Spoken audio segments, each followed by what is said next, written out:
This is Ruth Messenger.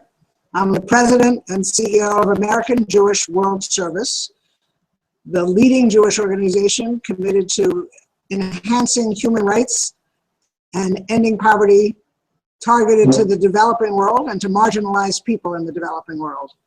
I may say a little bit more about our work as we proceed. I've been asked today to speak as part of the Global Day of Jewish Learning, which is an honor, and to speak specifically off of a Jewish text and to speak about love. So I will integrate my chosen text, which is the Shema, which I'll have a lot more to say about in a minute, with a powerful notion of love. And I'm one of these people who's happy to take questions from in the room, from Twitter, however. But before I start any of that, I want to acknowledge, although I know that this feed will be up on YouTube for some time, that I'm actually taping this on the morning of November 15th, following the episodes in Paris yesterday, about which we still don't know a great deal. But what I want to say about that is that these horrific acts of terrorism and of hatred occur, and sometimes they get publicity, as is the episode that occurred in Paris. And sometimes they occur elsewhere in the world and they seem to get no publicity. I'm not going to dwell on the other events of horror and terror that have occurred just in the last week or so. But I am going to say that for every single one of these events, we have first to express our condolences for lives lost, our compassion for all of those directly physically harmed or injured through the loss of a loved one. But I think we also have to express our concern and compassion for people around a world which is too beset with terrorism and hatred. So before I go to my chosen text, I would just start with another chosen text, not quite rabbinic in the way in which we usually understand it, but a quote from Dr. King, who said, "Darkness cannot drive out darkness. Only light can do that. Hate cannot drive out hate. Only love can do that." So it's in that framework and talking about love as an antidote to hate that I move to the assignment that I was actually given for today and tell you that I've chosen the text of the Shema, partly because it is so short and so concise that it gives me lots of time to talk to it. The Shema reads, Shema Yisrael, Adonai Eloheinu, Adonai Echad. Hear, O Israel, Adonai is our God, Adonai is one. And I'm going to talk from that text about the power of listening, the importance of learning how to really listen to the other. And I'm going to say beyond that, in the context in which I just introduced today and in the context of the theme of this year's Global Day of Jewish Learning, that if we are going to truly pay attention to each other, or more pointedly from my work, to the other, to the people who are silenced or disempowered or rendered individual, we can't really get about the job of repairing the world until we learn how to listen to the other. And we can't really learn how to listen to the other unless we see that other person, as someone equally made in the image of God, and when we learn how to live and listen with loving and open hearts. And that's really, it seems to me, our task in the world today, is to get beyond who we are, get beyond just the most immediate troubles that concern us, which for some of us are always serious and upsetting, for others and other times more mild. But unless we take a look at our role in the entire world, unless we acknowledge our places in the world, for many of us, our places of privilege in the world, and try to think about who are all of those people who too easily fall in the category of the other, and what do we have to do ourselves, and it's really, a lot of it is internal work, to learn to listen and to listen with a loving and open heart. So to the text, to the Shema. It's a prayer that, as most of you know, is considered so important that Jews are told to recite it twice a day. The children are taught to whisper it before they go to sleep at night. Our sages tell us that when we recite the Shema, we must do with focus, with clarity, and with unity of heart and mind. And for me, I'm going to add again for today, that means with respect and with love. So I, in my own life, see the essence of the Shema, this imperative to listen and to pay attention to injustice and to mend the brokenness in the world, as something that gives me purpose. And I try imperfectly, I want to be that clear to everyone, to constantly differentiate between hearing and listening, between really getting rid of the background noise, and my life is one that's full of background noise of all kinds, some of it wonderful, some of it silly, because I choose to leave the radio and television on all the time, to this notion of paying careful attention, of finding and living what is very often an elusive element of real connection to the other person. So essentially, I see the Shema as a command to pay attention. So what does that mean? I'm going to share with you two what I call Shema moments in my life, times when the act of listening allowed me to better understand the other and to focus back in again on this key Jewish value, the two values, the importance of listening and the importance of seeing the other person as someone equally made in the image of God, someone with inherent dignity. The first moment occurred earlier in my life, before I came to American Jewish World Service. I was an elected official, a member of the city council in New York. The year is 1985. It was the height of the AIDS crisis in New York. And I was on the city council, having begun my professional career as a social worker and a community organizer. I was one of these people who thought that I always thought long and hard about the positions that I was going to take on issues, and prided myself on taking a position and then sticking to it, even if it was a minority position, even if it was a difficult position to advance. So there's one time in my life that I can remember where I totally changed my position on an issue. And it was all about what I'm talking about today. It was during the debate in the city council over whether the city of New York should or should not fund needle exchange programs for drug users. So my instinct was, why on earth would anybody want me to vote to enable drug users to use heroin or to abuse heroin? That seemed like a ridiculous position. How would I support it? Why would I support it? Illegal drugs, I knew, were undermining neighborhoods, communities of color throughout New York, were harming people. So of course I'm against those drugs. And I think I'm very lucky. I think that because I had a record of progressive issues of progressive positions on many issues, that the people who were advancing this piece of legislation were totally dismayed to see me on what they considered to be the wrong side of the issue. So they approached me. They were part of a big HIV/AIDS organization in New York City, and they asked me to visit an illegal needle exchange program, which they were running on a street corner in a very poor part of the South Bronx. Illegal because needle exchange was not legal.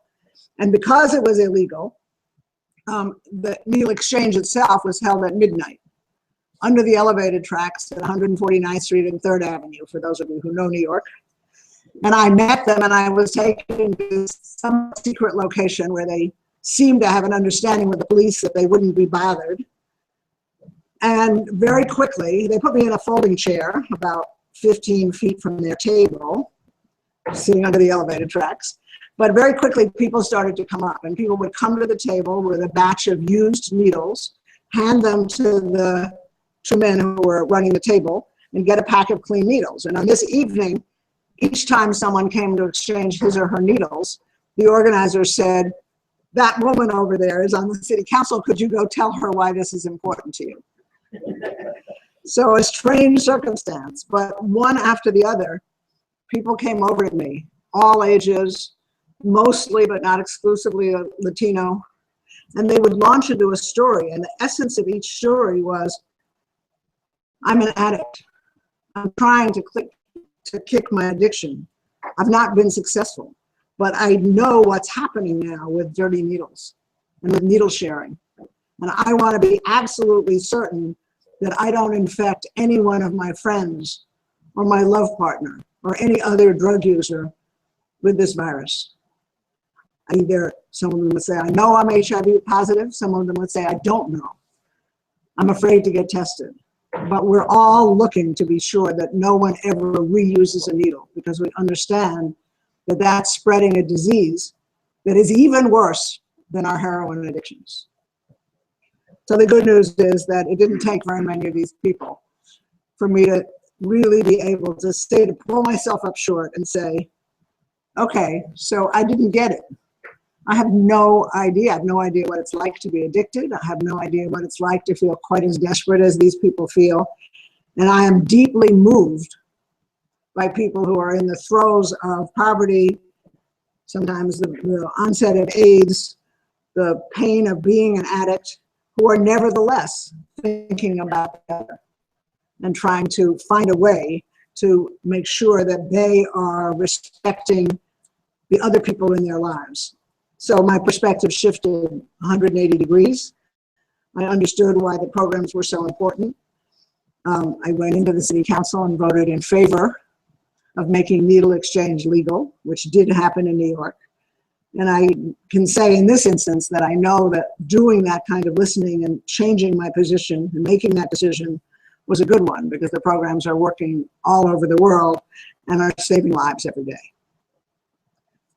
So I would summarize that as saying that listening is an antidote to judgment. Before you judge the other, you know, we have this expression, walk in the other person's shoes, but I don't think we live it nearly long enough. So that's the idea here, is before you come to judgment, make sure you're really listening, really paying attention, really treating the other person as clearly likely to know more about her or his situation than you do, or than you imagine you do, because you're such a smart, knowledgeable, well-educated, whatever person. I'm going to give a second example. I just want to repeat again, people are free to tweet in questions, or any of you in the audience here, just to put up your hands at any point. But let me tell you about the second Shema moment, and it began to define my work at American Jewish World Service. I would have hoped that I'd learned this lesson, but I guess we all learn imperfectly. So in 1998, after I became the president of AJWS, again, an organization that works to end poverty and realize human rights in the developing world, I was exploring the horizons of this new field, moving from urban politics to international development. Early on, I went with a member of the AJWS staff to Zimbabwe. It was an impoverished rural settlement with a horrendous story.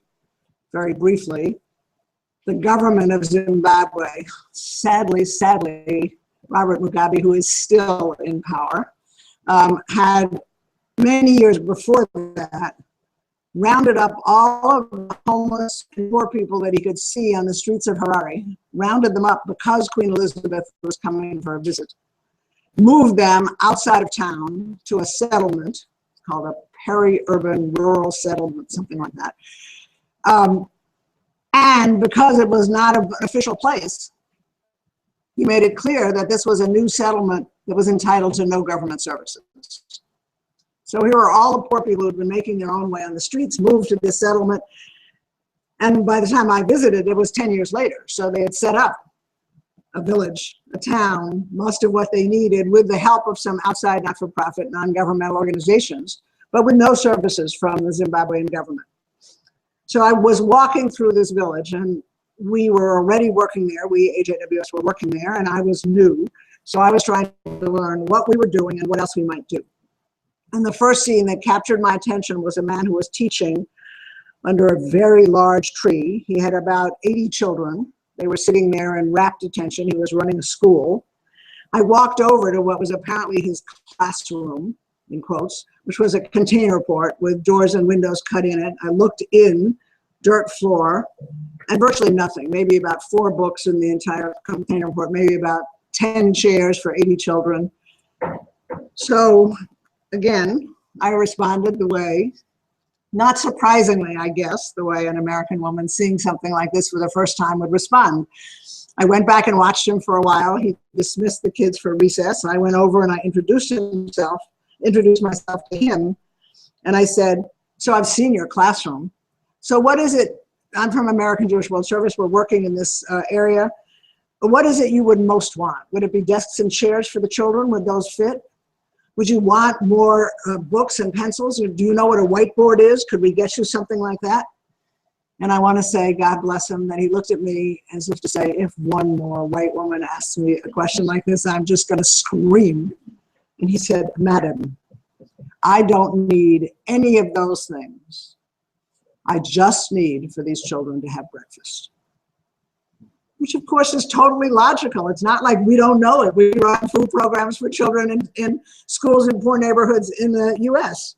But I had gone to Zimbabwe, which was, I think, my second field visit for AJWS, with this notion someplace in my head that my solutions were going to be what would turn Zimbabwean children to getting a better education.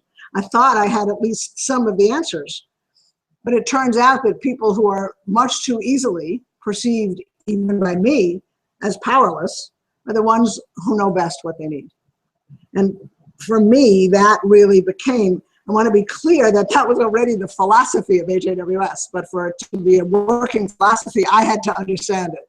And that became the moment where I said, okay, again, listening is an antidote to judgment. We're not going into towns and villages and communities and thinking we know what people need. Our job at AJWS, and I think, frankly, that we live it really well, is to find people on the ground who are already making a difference in the lives of their families and their communities. Often they've set up an organization. More often than not, the organization doesn't have any funders or any funds, but they have vision of justice. They know what they need. If you listen to them, and then we go back to this theme, if you really listen, if you ask them what their lives are like, what is on their mind, what is their vision of justice, what is it they would most want to see happen, they tell you. And it's very, in some ways, of course, very much easier. And I want to say, although we are obviously doing it on a scale that is not the scale of the large international non-governmental organizations, that is definitely not the scale of Western governments, it's in some ways much more effective. They want to take this next step. They want to organize in India, keep their young women in school and out of child marriage. That is not a message that's coming from us. That is a Western message.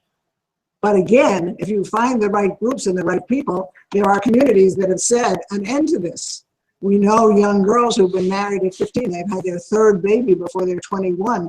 They develop gross, horrible physical situations. They lose their lives young. Their babies lose their lives. They are sometimes end up, not uncommonly, in abusive domestic situations. We're looking for a different alternative. Here's what we're working on. Here's what we're trying to do. Those are the people with whom we partner. And we work very hard to discipline ourselves to do this better job of listening with an open mind and listening with a loving heart. Listening with full respect for who this other person is, which very often means, just tell me about your life. I've talked to children and asked, like, what do you do all day? In an open way. And then you understand what the life of a child in some of these families is like. Well, I walk to the pond to get water. Then I would ask somebody, how far is that? 2 kilometers. And then I bring back the water. And then I do that again for my mother on wash day. And then if there's still time, I go to the school. And then I come back from the school and then I help my mother. Well, what's on your mind? Well, I don't want to get married next year. I want to be able to stay in school. So all of these stories, all of this listening, we find to be by far the most effective way to work with other people, to help them and to make a difference in their lives. So I think for all of us, there's a question, which is, why don't we do a better job of listening? What is it about us that interferes with our ability to listen to the other?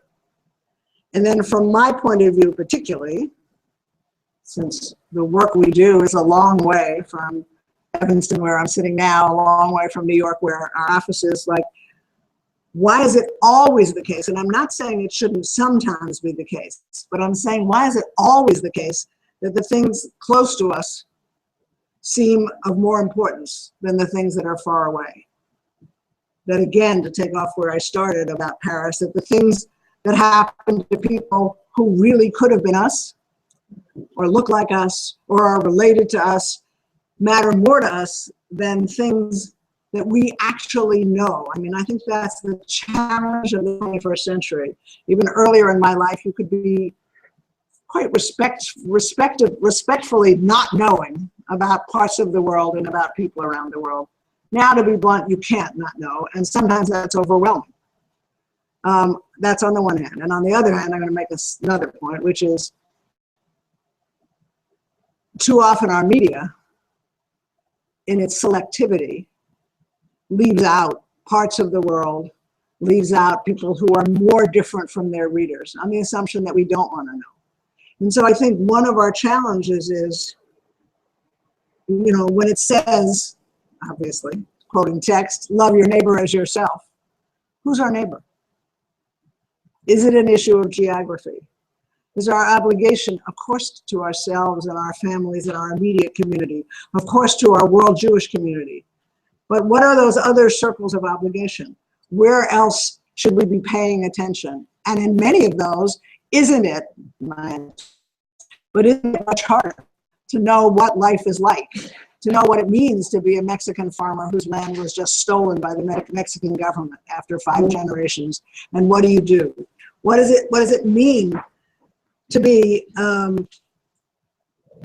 LGBT in any one of the 77 countries in the world where loving someone of the same sex is punishable by imprisonment, or in one of the 5 countries in the world where it's punishable by death?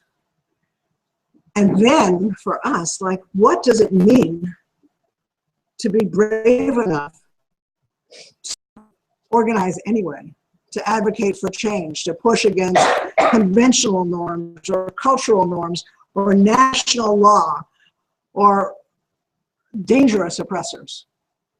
And what can we do to reach out, again, that loving ear and hand and heart, and really listen and determine how we can be helpful?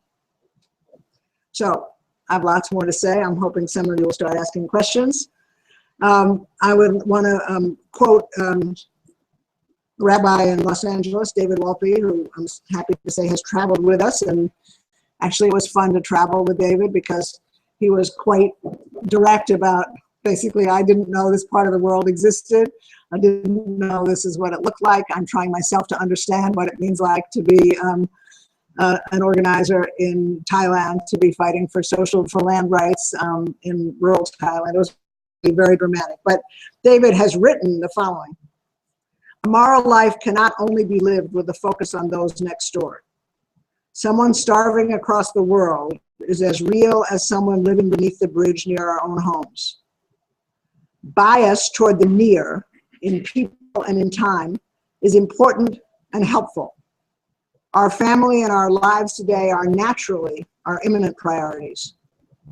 To be fully human, however, we must have hope for the future and care for all who suffer, wherever they may be. So again, we see that at American Jewish World Service as a piece of our challenge. How do we bridge the near and the far? So it's both, how do we understand those who are very far away, whose lives are very different than ours? How do we learn to listen to them with love and with respect? And then, how do we bring their stories home? How do we talk in America, in congregations, to the American Jewish community that is, of course, feels overwhelmed, sometimes by our own lives, sometimes, often by what we read in the headlines? How do we figure out, we at AJWS figure out how to bring stories home, and how do all of us, hearing those stories, reading those headlines, learn how to develop for ourselves this discipline of listening, of not becoming overwhelmed? For me, like, that's an important piece of this message. I'm not going to share with you any statistics, because that's how so much of the world gets delivered to us. This many people died. That many people were caught up in the earthquake. This many young women are married before the age of 18. But they're all powerful to me, but when I share them, people are like, oh my God. Okay, I can't do anything about that problem. It's overwhelming. And that's a real instinct to turn off our, move our eyes away from the screen, ratchet down our brains, close our ears, as it were. And so for me, the key message for all of us is that we can't retreat to that comfortable place of being overwhelmed. We are in a position as individuals where we can always do something to make a difference for someone. And the question is learning how to do that in a way that's most effective, which for me, again, means learning how to really listen and how to be open. And then to take that step and realize that we've made a difference in someone's life and go on from there. Yes, sir. It is instinctive to watch and understand what's going on immediately around you. Of course. And especially with young children. As you get older, you get more capacity. I think the technology today, let's say in the country where you represent, having Skype, having people that want to with other people, members of your organization, they're members of ours, so that just really get the one-on-one. Now, I've looked at National Geographic as a kid. And even National Geographic, they glorify problem. So there's no sense that I got. So that's a distraction. To me, the only way to do it is one-on-one, use technology. So I want to say something interesting. I think you're right about sort of National Geographic and those photos. But I do want to say that it's something that what I like about those photos or that kind is that at least helps people understand that these are real people. They're not like there are 2 billion people in the world who are without clean water or sanitation. There are about 800 million people who go to bed hungry every night. But I can show you, as you are evoking correctly, pictures of those people in which they are not sitting there crying because they don't have a toilet. And they're not even sitting there crying because they don't have enough to eat. They're going out about their business. They're figuring out what to do. They're figuring out in a way not so different than some people in this audience have about like, how am I going to get through the next week? Or what am I going to do if I don't have a paycheck? It's all relative. So I know that those pictures can be glorious, but for me, those pictures are something of an antidote to some of the overwhelming statistics. I know you have a question. I want to say one more thing about children. So of course you are correct that the idea is that children have smaller circles of which they're aware, and it builds out. But I want to say, for those of us who have children or grandchildren or great-grandchildren, that partly because of technology, we have not nearly enough understanding of what they actually know. So I will tell you a wonderful story about my grandson. He's now 16. When he was 13, right before his bar mitzvah, his parents told him that he had to pick an American Jewish World Service project and speak about it at his bar mitzvah and raise money for us. So I said to his parents, you shouldn't have done that. You should have asked him about something closer to home. You should have asked him what's on his mind. And they said, no, you do this work. We want him to connect to you and the work you do. So I walked with him and I said, tell me things you're interested in. And he said, I'm interested in children and hunger and AIDS. This was 3 years ago. So I said, fine, we have projects that work on all of those issues. Let's you and I go online. I'll show you some of the projects on our website. And let's just agree that you're going to raise money for a project that I visited, because I can at least give you. Okay. So we sat down at the computer. He had a sister who was then 8. She was like many 8-year-old younger sisters. She was like, her head was inserted between me and Jonah and the computer. And I'm showing him some projects and we're scrolling through. And all of a sudden he says, Lila, you need to leave the room. So of course, how she starts to cry. I said to her, Lila, this is Jonah's moment. He's looking and he'll tell you what he decides, but he doesn't want you here right now. So we went through the Sturm und Drang that you can imagine. She leaves the room and he says to me, Grandma, what I really want to do is help child soldiers, but I didn't think she should hear about them. So I said, Jonah, how do you know about child soldiers? He said, I saw them on the National Geographic site. So in fact, we do work with people who are helping child soldiers rehabilitate, and that is the project for which he raised money. I, of course, went out to his parents and said, you're going to be sorry. He's going to talk about child soldiers from the Bima, which he did, but it was dramatic. And here was, he'd seen this on television. He's got wonderful parents. He didn't ask them about it. It was someplace in the back of his mind. And when he realized that I'm a resource, he didn't want his 8-year-old sister to know what the world was really like. But he was only 12. So I just want to say they know more than we think they do. Yes? All of the issues around the world, they're everywhere. How does AJWS decide on what projects to become involved with?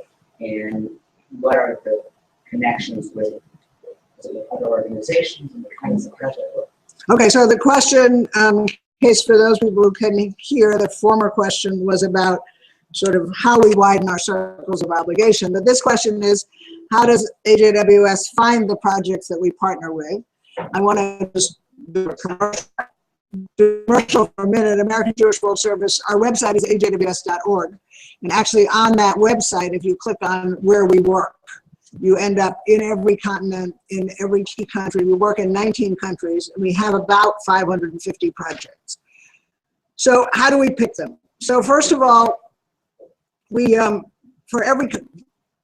the world in general, we work in 4 large thematic areas, which I'll name in a minute. And in every country, we have 1 or 2 of those areas that we're focused on. And one of those areas is just rebuilding civil and political rights, usually after conflict. I would cite particularly the ongoing work we're doing in Sri Lanka and the work we're doing in the southern part of Senegal, not known to the world, where there's been a guerrilla war for, I don't know now, going on 30 years, and where we're helping women who are the peace builders. That's one area. Second area is sexual health and rights.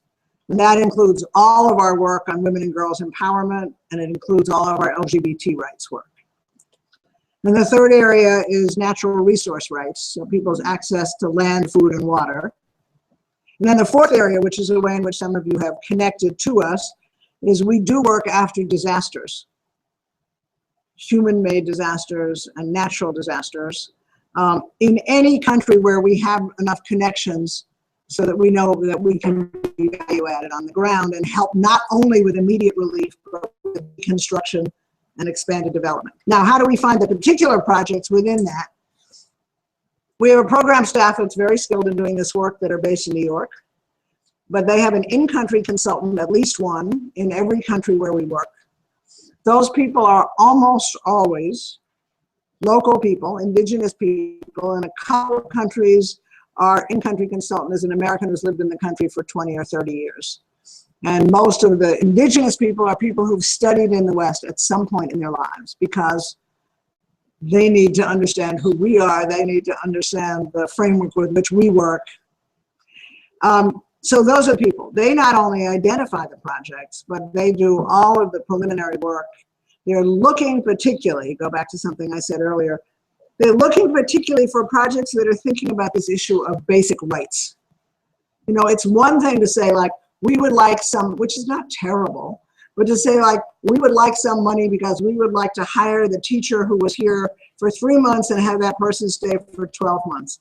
It's very different when you find a group that says, we believe that every child has a right to an education. They don't have to use exactly that language, but that's what we hear. And then the last point I would make to you is that our best referrals come from our existing projects. And that might sound logical, but just think about America. Those of us who are in the not-for-profit business are not usually in the business of saying to a potential donor, oh, you should also help that other organization. I actually try to do it a little bit of the time, but I try to do it because I've learned it from our grantees. They'll say, we're doing great work here on expanding access to basic women's health. But you know, now that people are healthier and living longer, our women who never went to school need a literacy program, and we think those people over there, that's what they're about. Could you fund them as well? So it's a nice synergy. And when we fund projects, we stay for 5, 6, 7 years, most often. Yes.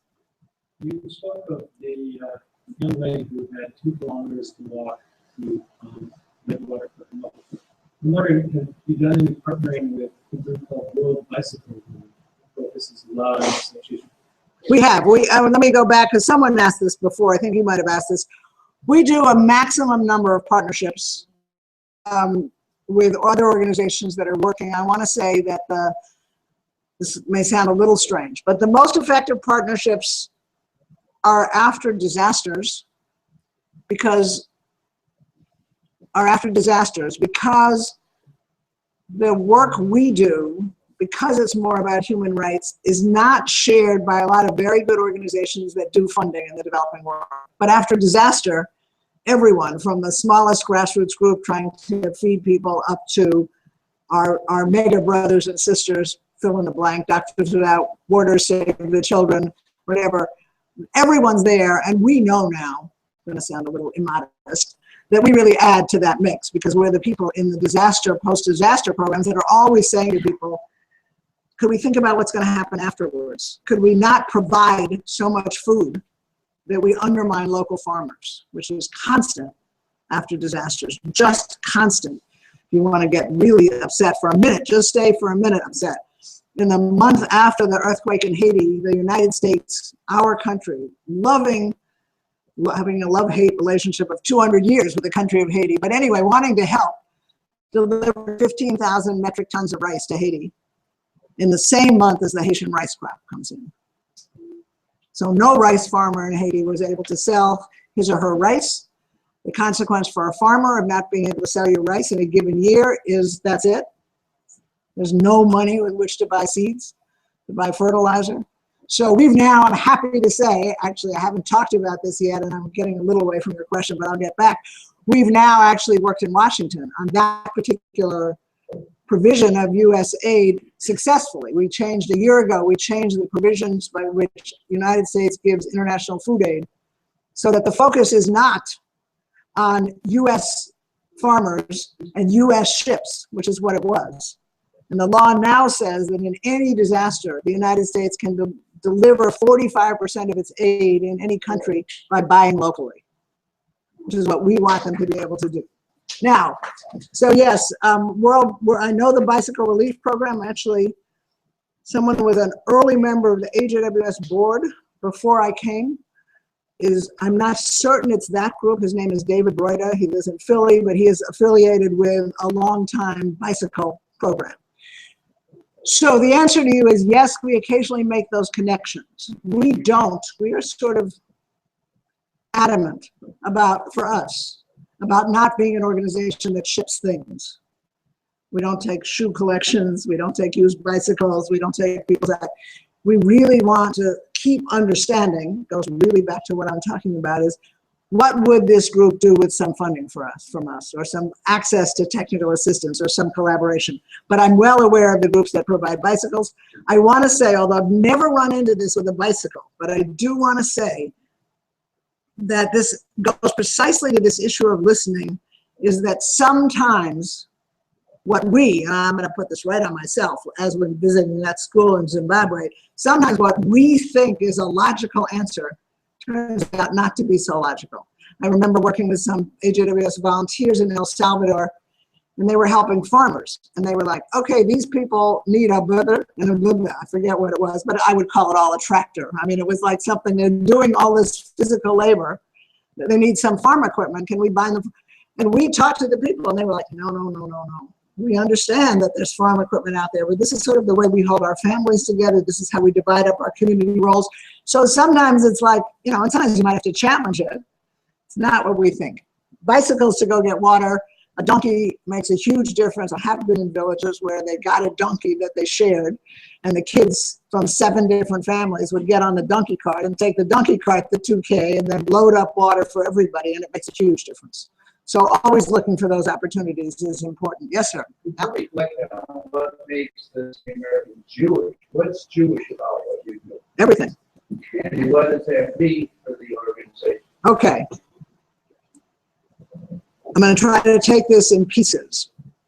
The one that's most critical to what I'm talking about here today is that we think that we do our work according to Jewish values. I don't want to say that let me put it more affirmatively, there are parallels to some of these values in the Muslim and the Christian traditions, and in some cases in every religious tradition in the world.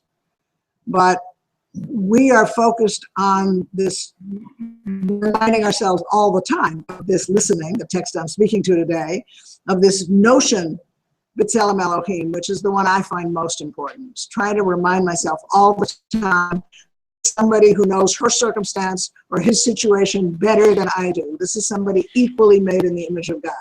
So there's that piece. There's this piece that I've also begun to talk to here about moving toward justice. And I want to say that as critical. Now I will get myself in hot water. I want to say that aid in general, not only global aid, but even aid in our own communities, is too often focused on giving to the other.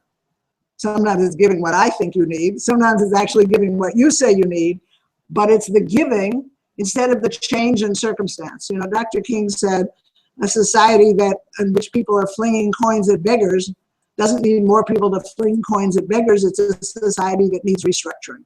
That's a mangled quote, but something like that. So I think this orientation toward justice, toward thinking that healing the world doesn't just mean, as important as it is, spreading out the resources and addressing inequity. It means, like, what is justice for these people? So I'll give you an example from our current work, although I have lots more to say about why we're Jewish. But let me just give you one example. The world is just beginning to pay more attention to the phenomenon of early and child marriage. There are, okay, I promise no statistics, but I will tell you, one woman under the age of 18 is married every 2 seconds someplace in the world. So the good news is the world, including the United Nations, the Sustainable Development Goals that were adopted 6 weeks ago, say now that this is a problem. Here's our anxiety. Our anxiety is that they're focused on the age. They're going to start designing programs that say, basically, hang on to your daughter until she's not 14 but 15, until she's not 15 but 16. From my point of view, that will, were it to be wildly successful, it might address some of the physical health problems, and it might address some of the economic problems, but it wouldn't increase the sense of agency for each of these young women. If it's still her father controlling who she is, what she does, when she gets married, and to whom she gets married, it might take some steps along the way, but it wouldn't be creating justice. And we are always about trying to understand what's about creating justice. Okay, so that's a whole piece of what we think is Jewish about our work. We do it with a Jewish lens, with a sense of Jewish history. I'll get back to that later. But also, we do a lot of work, as today, as this taping is meant to indicate, in the American and sometimes in the global Jewish communities, speaking to Jews about what is our global responsibility. It is a fact that the most repeated mandate in the Torah is to remember the other and the stranger, remember the orphan and the widow, because you were strangers, because we as Jews had that experience.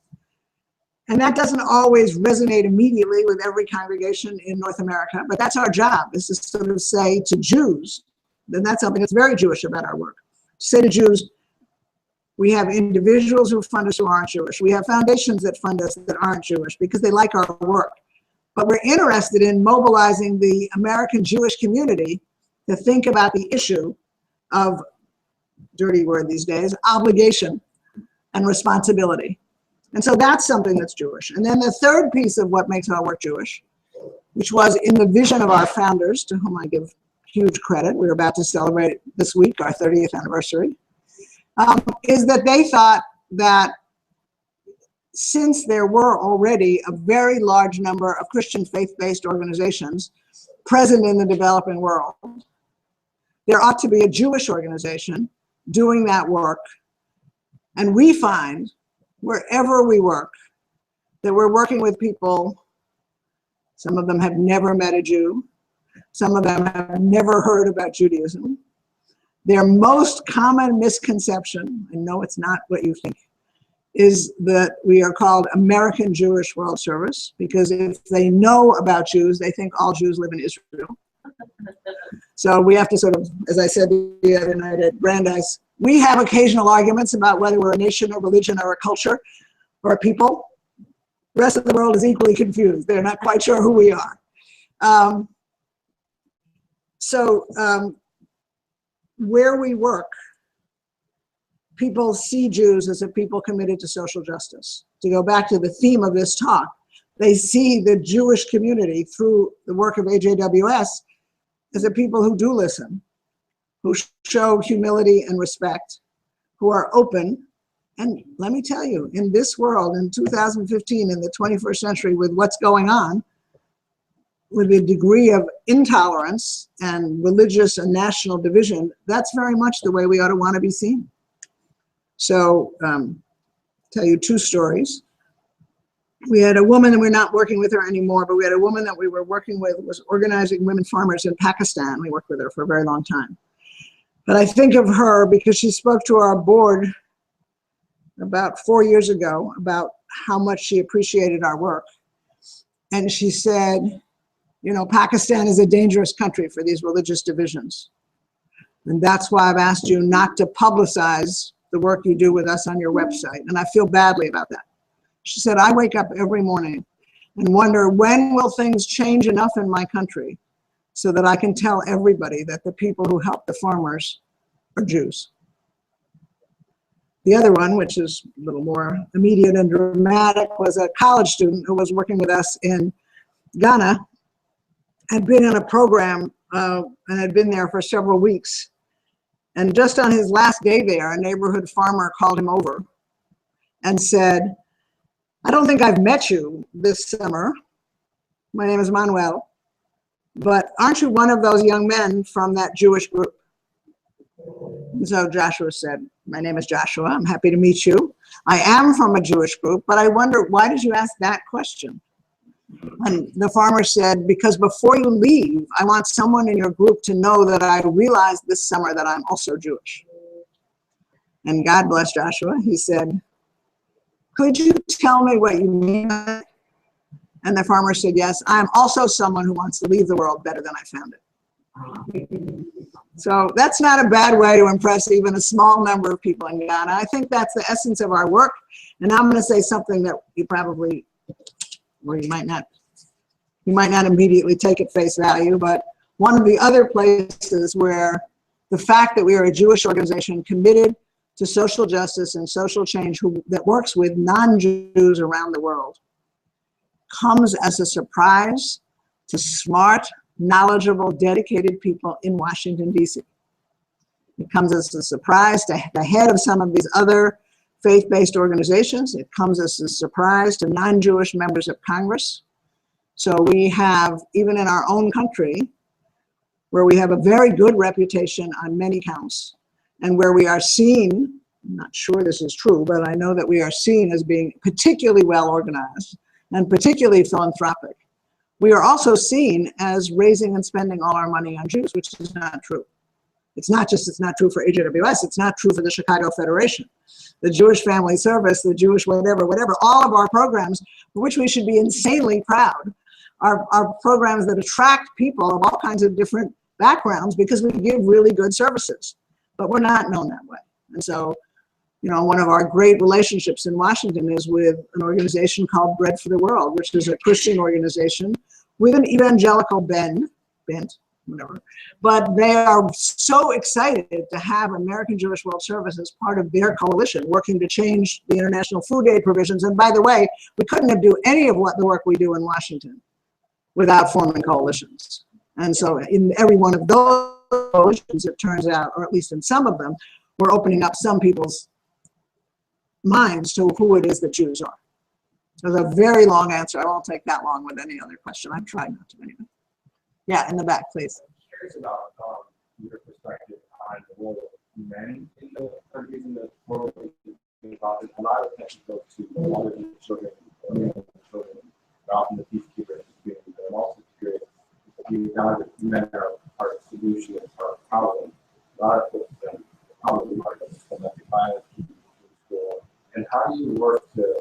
bring them along because they seem to need to be part of it. Okay, so the question is sort of the role of men in these communities and in our work. They are, obviously, if a civil war has been going on for 30 years, men are particularly involved. Where domestic violence is a problem, men are particularly involved. Where it's understood by everyone that women are second-class citizens and their fathers can pick their husbands and whatever. So serious problems, and how do we address that? And why, I guess a related question is, why does it appear, as it does on our website, that so much of our work is with women and children? So let me talk to the last point first. Much of our work is with women and children because they are the dominant populations in many of these communities, and they are the abused population. So they're suffering various kinds of economic, educational hardship. They are second-class citizens, but they're also many more of them. Obviously children, the countries where we work have the most, and this is a challenge for the whole world, they have the most overwhelming number of people who are under the age of 18 or under the age of 25. I mean, it's like percentages that are hard to fathom. But I want to point out to you that in many of these countries, and now I'm thinking particularly, but not exclusively, of Central America and some countries in Africa, the men in those families are cleaning our office buildings and driving our taxis.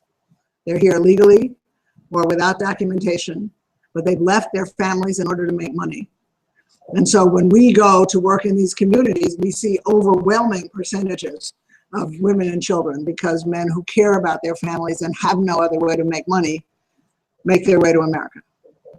Okay, that said, so we have a mandate to work with a more marginalized populations, that includes women and children, and men are sometimes not there. But your question really was different. Your question was, how do you make changes in some patterns of culture unless you're also working with the men? And so there I would say, we're very aware of that. And again, we really try to work with the people on the ground, but it's a question that we can ask. So we can say, so what's the role of the men in this community and understanding this? I'm thinking of an organization called Masum in India, where the president and founder, she's quite a long time committed to this work, Manisha says, you can't do this without educating the boys as well as the girls.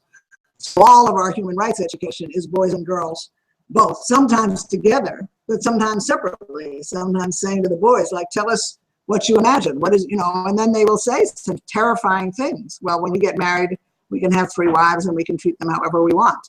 Or I need a wife because my mother, this is very common in India, wants me to bring home a wife as soon as possible so she'll help. So we're trying to do that and trying to follow their lead in that.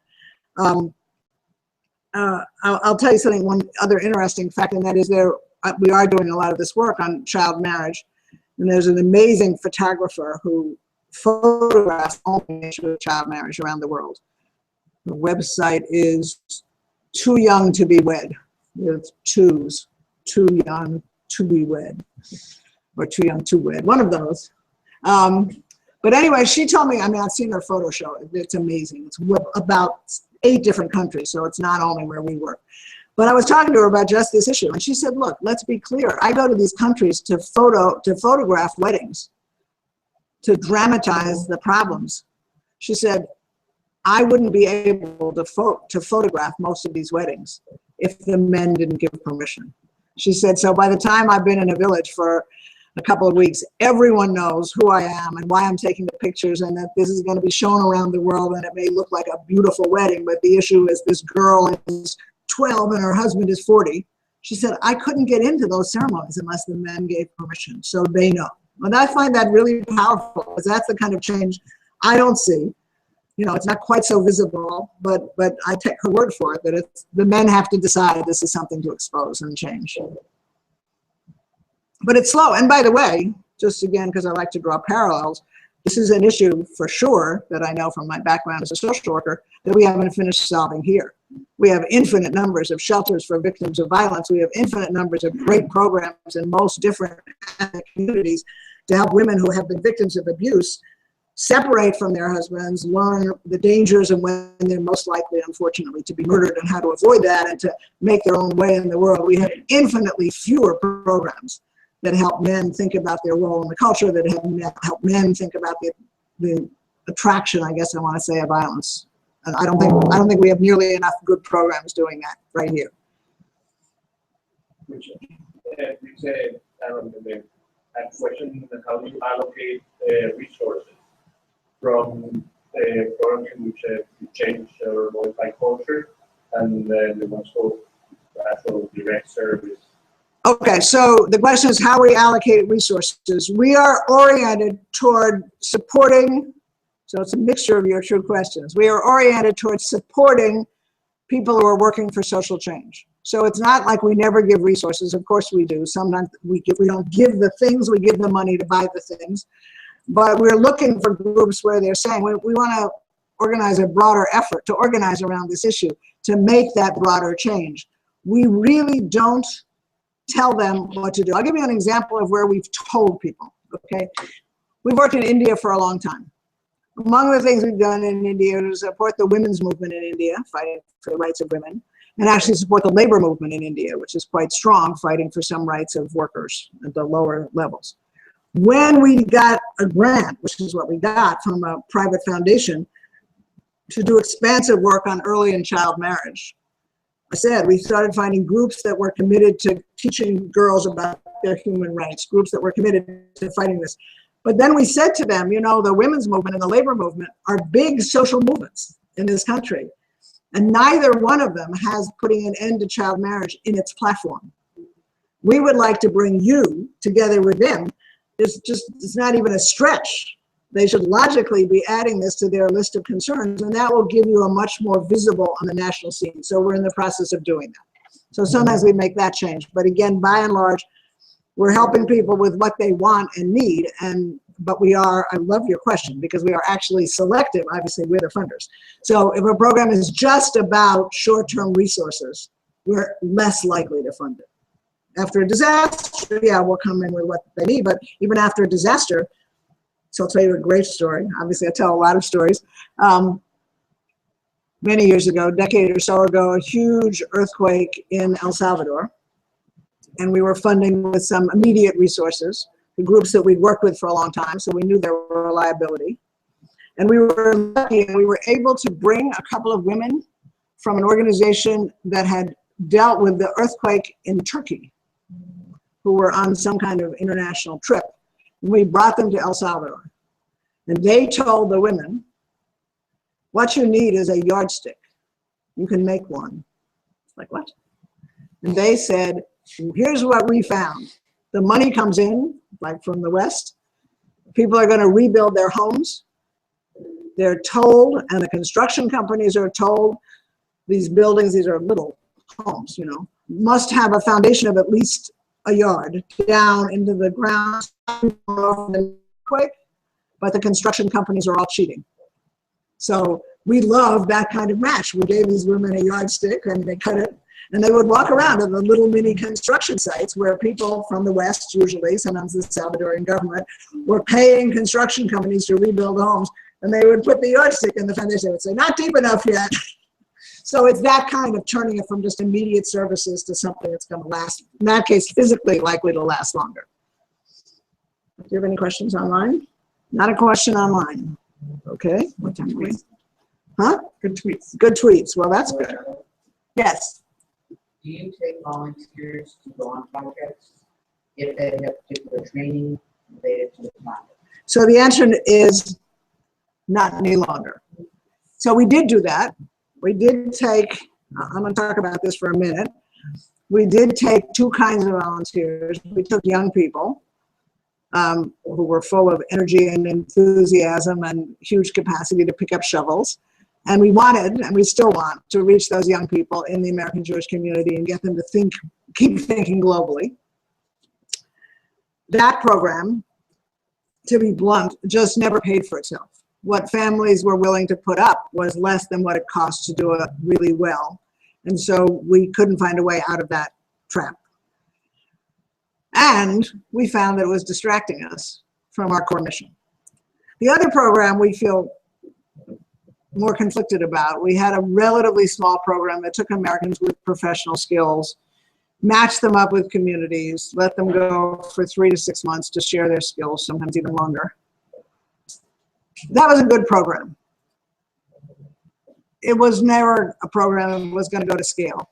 It was fairly complicated to do the matches. Most of the placements worked really well, but sometimes we ran into wonderful, wonderful American professionals who did not have a clue how to cross a cultural boundary, who did not have a clue how to listen to whatever training we gave them. So that alarmed us a little bit. But also, and more importantly, our staff started reporting to us. Every one of the professional services that these groups need is now available in their own country. And it's a piece of American chauvinism to think that if they need to learn to, now that they have money from us and money from 2 other foundations, they need to learn to balance their books. Well, then we need to send them a volunteer accountant. No, no, no. There's an organization with the great name of Mango, no idea why, that is running financial services workshops in about 5 or 6 of the different countries where we work. What we needed to do is like, is there a Mango in your community? How many people do you and we think ought to go for Mango training? And what money do we need to give you to do that? And not only is that obviously an investment in the economy of those countries, but it actually makes people feel better about their own countries. And it eliminates most, not all, but most of the cultural transaction. I once had a doctor, this is a sad story, a community in El Salvador that couldn't, they wanted, they said, yeah, we need a doctor, we need to figure out why our kids are getting sick all the time. So you have a doctor like that? So I said, yes. We sent them a pediatric epidemiologist, a young woman in her residency at Columbia. I talked to her, she spoke no Spanish. I told that to the community. They said, it doesn't matter. This is what we need. We'll provide a full-time translator. It was a 6-week placement. She went. The first word we heard was, we love her. So wonderful. After 3 weeks, she wrote us that she was coming home. So we're not going to stand in the way of her coming home. She came home. We did a little research. The community said, oh my God, we're so sad that she left. So we said to her, what was the problem? She said, they didn't need me. I said, they didn't need you. She said, they would come and pick me up. They would say they were coming to pick me up with the translator at 9, and they wouldn't get there till 9:30. And at 4 o'clock, they would say, thank you very much. We'll take you back to your tent. And she said, they didn't need me. I was ready to work 18 hours a day. First of all, she was unable to communicate this. And second of all, of course, they thought we have an American doctor who's doing just what we need. We're not going to wear her out. We're going to treat her with respect. The translator will get to her when they'll get to her, and then we'll let her end her day at a reasonable hour. It was like, okay, if we can't get people to talk about something like that, you know, then these are not going to work. I just remember that one very, very well. Yes. What success have you had with the institutional Jewish community and having them support you? Knowing who you are and all your connections here, let me just say that the good news is that it's true that if there are 2 Jews in the room, there are 3 opinions. And it's true that the institutional Jewish community, I love your language, I actually, after a few years, Alan, at AJWS, I told people that we were working with the OJC, and they were like running through the alphabet soup in their heads. What's the OJC? I said, it stands for the Organized Jewish Community. So, I like that. so the answer is that it's mixed, and it's frankly not what I would hope. The good news is the Jewish community is amazingly diverse. We have grown to a very large number of people who follow us online, and a significantly large number of people who contribute to us. And we are not at a loss for congregations, including here, where people want us to come and speak. I've spoken here twice in your history, I think. And we have that around the country, and we're working with some Hillels, and we're working increasingly with particularly the Union for Reform Judaism, the Reform community on the whole. I should mention that I'm a member of the Society for the Advancement of Judaism, so is my husband in the back. So we're the members of the original Reconstructionist Synagogue. Good place to mention that. So we're not wanting for places to reach out to the Jewish community. And frankly, I love speaking in synagogues, as time constrained as it is, doesn't allow for this kind of give and take, because I get a captive population. people who've come for a B'nai Mitzvah, they have no idea who the speaker is. They might have come from another city, and so we get to reach other people about our work. I spend a lot of time talking to representatives of the institutional or organized Jewish community about our work, about its attraction. Well, let me say first about its rootedness, because that was your earlier question, about what we see as its rootedness in basic Jewish values going back thousands of years. We also point out to them that if you read the Pew study, which they all seem to have read, but not to, and to mutter about all the time, but not to exactly analyze, it says that the vast majority, if you asked me 6 years ago before the Pew study, what percentage of American Jews will say that social justice is a key part of Judaism? I would have said, I don't know, 25%. So the answer was like 84%. It's like overwhelming. And these are like, so obviously it's there. And what we're saying to many people in the organized Jewish community is, you know, you're worried and wringing your hands at every meeting about the next generation and what will interest them in this work and how do we get them to still be serious about their Judaism. And part of the answer is about social justice. So give us a broader play and platform. It's probably never going to be what I want, but we work at it. And the New York, Boston, and Chicago federations give us a tiny allocation every year, which is better than the other 160. Sorry. You know, it'll change. We've been talking off and on about, actually the San Francisco Foundation funded us for a couple of programs. So we keep looking and talking. Good question. Okay, I'm going to wrap up this session because there's no reason to keep you as a captive. I thought I would end, if I can find them, with a couple of wonderful quotes. I started with a quote from Dr. King. I thought, as our theme today is love, that I would read you a quote from a North African proverb.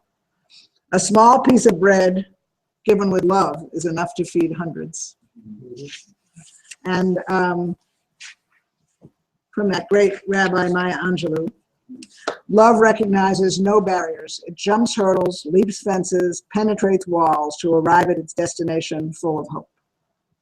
And I choose to end there because I think that's the last piece of what motivates me and what our work is often about. And that is the notion of hope, that we have much to do.